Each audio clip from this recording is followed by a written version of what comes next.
Salam alaikum. Dans cette vidéo, on va étudier la méthode de Cramer qui est nommée par le mathématicien Gabriel Cramer. Cette méthode sert à résoudre un système linéaire par le calcul du déterminant. C'est pour cela que je vais vous donner par la suite 3 méthodes qui servent à calculer un déterminant d'une matrice d'une manière très simple. On va commencer par l'exercice suivant. On veut résoudre le système linéaire que j'ai noté par grand S. On voit que ce système linéaire il est composé de 3 équations. La première équation, c'est x plus 3y plus 4z égale 50. La deuxième, c'est 3x plus 5y moins 4z égale à 2. Et pour la dernière équation, c'est 4x plus 7y moins 2z égale 31. Je vais commencer par transformer ce système linéaire en une écriture matricielle. Donc, pour les coefficients de cette matrice, ils seront composés des coefficients suivants. Alors, on va commencer par réécrire les coefficients qui se trouvent dans la première équation. C'est G1, 3 et 4. Pour la deuxième équation, j'ai 3, 5 et moins 4. Je vais la recopier dans la deuxième ligne. Et pour la dernière ligne de cette matrice, j'ai comme coefficient 4, 7 et moins 2. Cette matrice va être multipliée par le vecteur x, y et z. Et ceci va être égal à un second membre.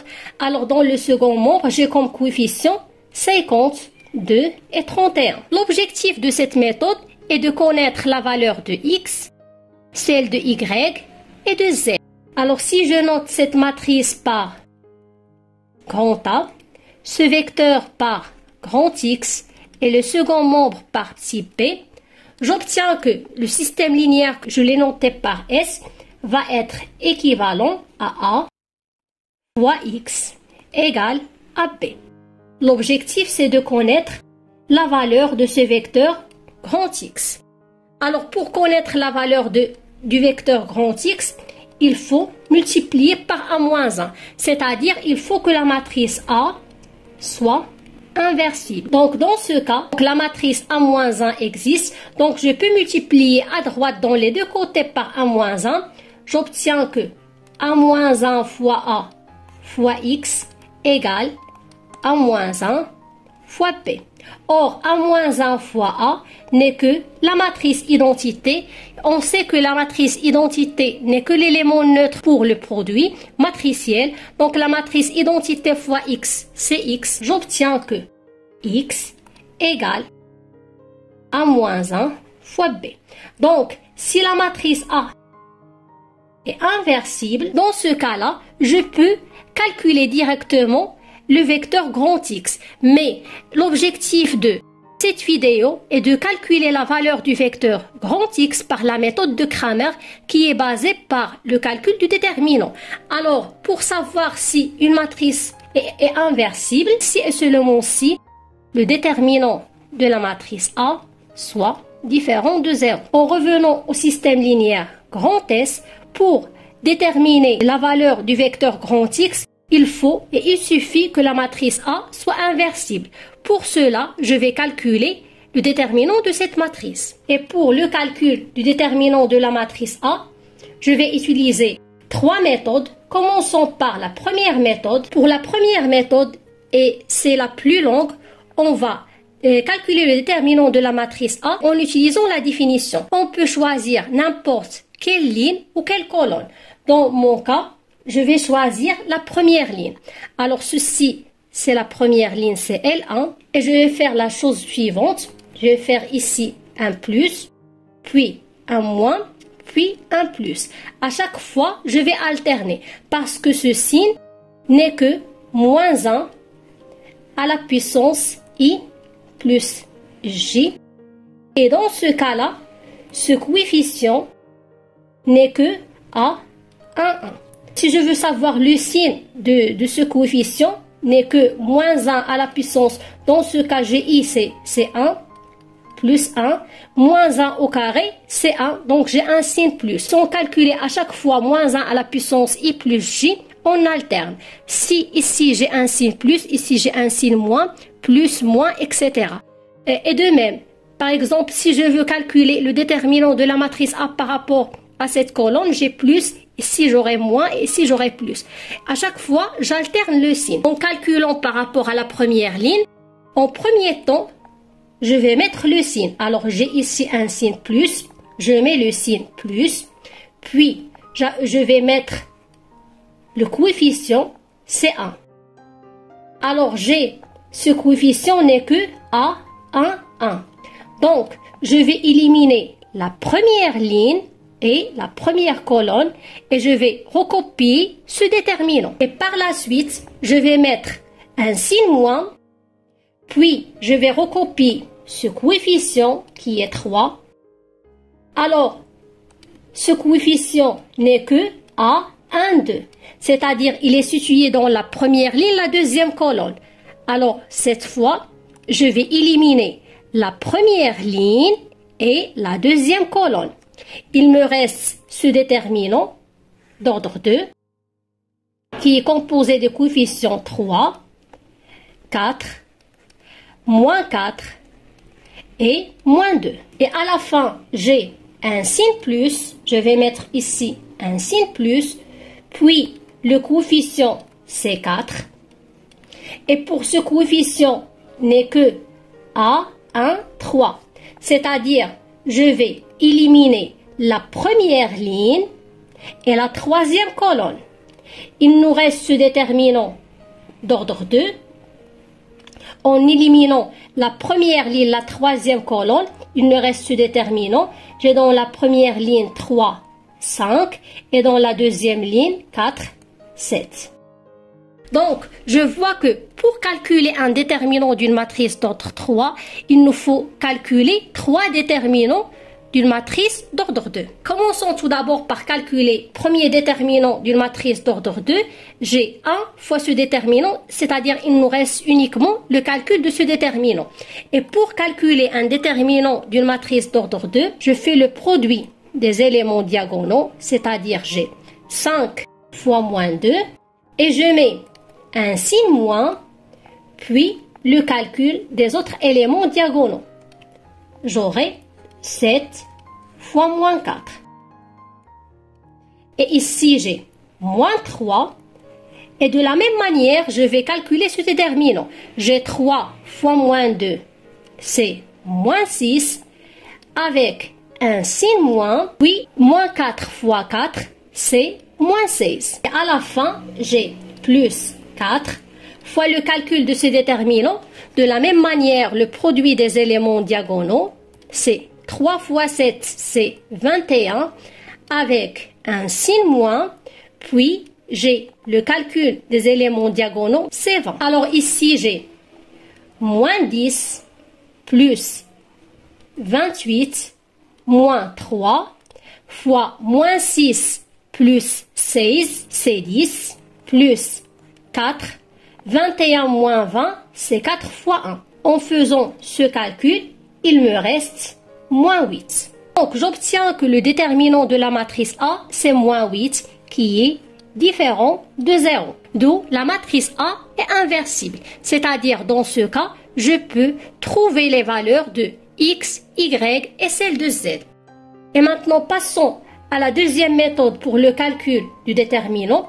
Et ça sera plus facile que la première. Pour la deuxième méthode, j'ai commencé par recopier le déterminant de la matrice A qui se note de la manière suivante.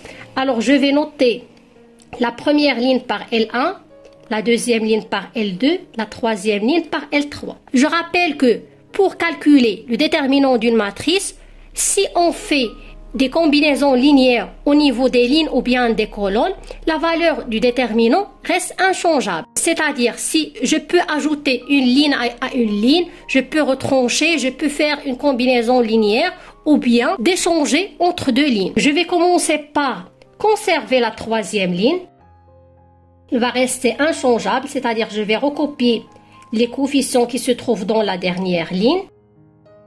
Et pour la première ligne, je vais faire une combinaison linéaire entre la première ligne et la deuxième ligne. La combinaison linéaire adéquate va être L1 plus L2. Parce que si j'ajoute L1 à L2, j'aurai ici 4 moins 4, j'obtiens un 0. Alors le but de cette méthode est d'avoir le maximum des zéros. en commençant par ajouter 1 plus 3, c'est 4. 3 plus 5, c'est 8. 4 moins 4, c'est 0. Alors, ici, j'ai obtenu premier 0. Alors, il me faut un deuxième 0 dans ce coefficient. Et pour la deuxième ligne, j'ai comme combinaison linéaire L2 moins 2 fois L3. Parce que si je mets moins 4 plus 4, j'obtiens un deuxième 0. Et ici, j'ai 5 moins 14, c'est moins 9. Et ici, j'ai 3 moins 8, c'est moins 5. Alors, si je note la première colonne par C1, la deuxième colonne par C2, la troisième colonne par C3, j'observe dans ce cas-là que dans la troisième colonne, j'ai 2 zéros. Donc, vaut mieux travailler par la troisième colonne. Et comme j'ai fait dans la première méthode, ici j'ai mis un signe plus, je vais alterner. Plus, moins, plus. Alors ici j'ai un signe plus, ici j'aurai un signe moins, ici j'aurai un signe plus. Donc, pour calculer ce déterminant, en travaillant par la troisième colonne, comme j'ai mis précédemment, j'aurai un signe plus, puis le coefficient c'est 0 fois un déterminant d'ordre 2, donc j'aurai un 0, moins 0 fois un déterminant d'ordre 2, j'aurai un deuxième 0, puis on a un signe plus, je vais copier ce coefficient, c'est moins 2, ce coefficient n'est que A3, 3, donc je vais éliminer la troisième ligne et la troisième colonne. Il me reste ce déterminant d'une matrice d'ordre 2, c'est 4, 8, moins 5, moins 9. Donc, on voit que dans la deuxième méthode, c'est plus facile de calculer le déterminant d'une matrice d'ordre 3 parce que au lieu de calculer 3 déterminants, on calcule uniquement un seul déterminant. Donc ici, j'aurai moins 2. Pour calculer le déterminant d'une matrice d'ordre 2, j'ai le produit des éléments diagonaux. 4 fois moins 9, c'est moins 36. Puis j'ai un signe moins. Puis le produit des éléments diagonaux, c'est moins 5 fois 8, c'est moins 40. Donc j'obtiens moins 2. Moins 36 plus 40, c'est 4. Donc c'est moins 8. Et j'obtiens encore une fois le déterminant de la matrice A, c'est moins 8. Et maintenant, on va voir la dernière méthode, c'est la méthode de Sarrus. Je rappelle que j'ai déjà fait une vidéo sur la méthode de Sarrus. Je vais la mettre dans la description. Ainsi que la méthode de Sarrus n'est valable que pour les matrices d'ordre 3. C'est une méthode qui est très facile. Donc, j'ai recopié le déterminant de la matrice A qui se note de la manière suivante. En premier temps, je vais recopier la première colonne qui est composée des coefficients 1, 3, 4 ici. Puis, je vais recopier la deuxième colonne qui est composée des coefficients 3, 5, 7 à côté de ce vecteur colonne. Donc, pour utiliser la méthode de Sarrus, je vais calculer le produit de ce diagonal, c'est-à-dire j'ai 1 fois 5 fois moins 2, c'est moins 10. Puis, je vais mettre un signe plus, puis le produit de 3 fois moins 4 fois 4, c'est moins 48. Puis, je vais mettre un autre signe plus, puis je vais calculer ce produit, c'est 4 fois 3 fois 7, c'est 21 fois 7, c'est 84. Puis je vais mettre un signe moins. Je vais calculer ce produit. 4 fois 5 fois 4, c'est 16 fois 5, c'est 80. Puis un autre signe moins. Puis je vais calculer ce produit. 5 fois moins 4, c'est moins 28. Puis je vais mettre un dernier signe moins, puis je vais calculer moins 2 fois 3 fois 3, c'est moins 18. Alors en calculant ceci, j'obtiens moins 8. Donc on voit que pour calculer un déterminant d'une matrice d'ordre 3, il suffit de mémoriser bien cette technique. Elle est très pratique. On obtient facilement la valeur du déterminant d'une matrice carré d'autres 3. Et maintenant, comme on sait que le déterminant de la matrice A est différent de 0, on va commencer par le calcul de x. Alors, le calcul de x n'est que le déterminant d'une matrice qu'on va la noter A1 sur le déterminant de A. Or, on sait que le déterminant de A égale à moins 8. Il nous reste uniquement de savoir la valeur du déterminant de la matrice A1 et de savoir les coefficients du matrice A1. Alors, la matrice A1 n'est que la matrice A en remplaçant le premier vecteur par le vecteur B. Alors, je vais commencer par remplacer ce premier vecteur par B. J'obtiens 50, 2, 31 et je vais recopier la deuxième colonne et la troisième colonne de la matrice A. J'aurai ici 3, 5, 7 et ici j'aurai 4, moins 4, moins 2. Donc, en calculant le déterminant de la matrice A1, j'aurai moins 24. Alors, pour le calcul du déterminant de la matrice A1, on peut choisir n'importe quelle méthode, soit la première ou bien la deuxième ou bien la troisième. On va trouver toujours moins 24. Donc, je vais recopier cette valeur ici.